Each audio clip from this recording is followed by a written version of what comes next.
దేశవ్యాప్తంగా భర్తలపై దాడులు ఆగడం లేదు. భర్తలను చంపి డ్రమ్ములు, సమోసాలు, ఫ్రిడ్జ్లు దాచిస్తున్నారు. యువత పెళ్లి చేసుకోవడానికి భయపడుతున్నారు. తాజాగా చిత్తూరు జిల్లా పలమనేరులో పెళ్లైన వారికే భర్తను చంపాలనుకుంది ఓ మహాతలి. ప్రియుడి వెంకటేష్ తో కలిసి భర్త వెంకటేష్లపై వేడి నూనె పోసి పరారైంది. బాధితుడి ఫిర్యాదుతో కేసు నమోదు చేసుకున్న పోలీసులు ప్రత్యేక బృందాలతో గాలింపు చేపట్టారు. ఎట్టకేలకు భార్య శిల్ప, ప్రియుడు వెంకటేష్ ను అదుపులోకి తీసుకున్నారు పోలీసులు. బాధితుడు వెంకటేష్లు ఆర్మీలో విధులు నిర్వహిస్తున్నారు.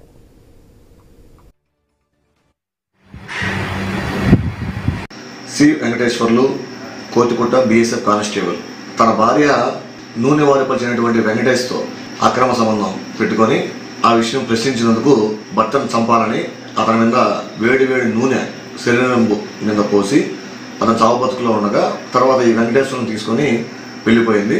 దానిపైన స్టేషన్లో హత్యాయత్నం కేసు నమోదు చేయడం జరిగింది. అప్పటి నుంచి శిల్ప మరియు వెంకటేష్ ఇద్దరు పరారీలో ఉన్నారు. మొన్నటి దినం టెక్నికల్గా సమాచారం పెట్టుకొని ఇద్దరిని పట్టుకొని అరెస్ట్ చేసి రిమాండ్ పంపించడం జరిగింది.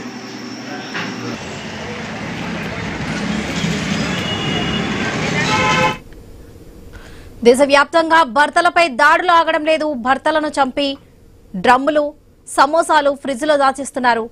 యువత పెళ్లి చేసుకోవడానికే భయపడుతున్నారు. తాజాగా చిత్తూరు జిల్లా పలమనేరులో పెళ్లైన వారికే భర్తను చంపాలనుకుంది ఓ మహాతల్లి. ప్రియుడి వెంకటేష్ తో కలిసి భర్త వెంకటేష్లపై వేడి నూనె పోసి పరారైంది. బాధితుడి ఫిర్యాదుతో కేసు నమోదు చేసుకున్న పోలీసులు ప్రత్యేక బృందాలతో గాలింపు చేపట్టారు. ఎటకెలకు భార్య శిల్ప, ప్రియుడు వెంకటేష్ ను అదుపులోకి తీసుకున్నారు. బాధితుడు వెంకటేష్లు ఆర్మీలో విధులు నిర్వహిస్తున్నారు.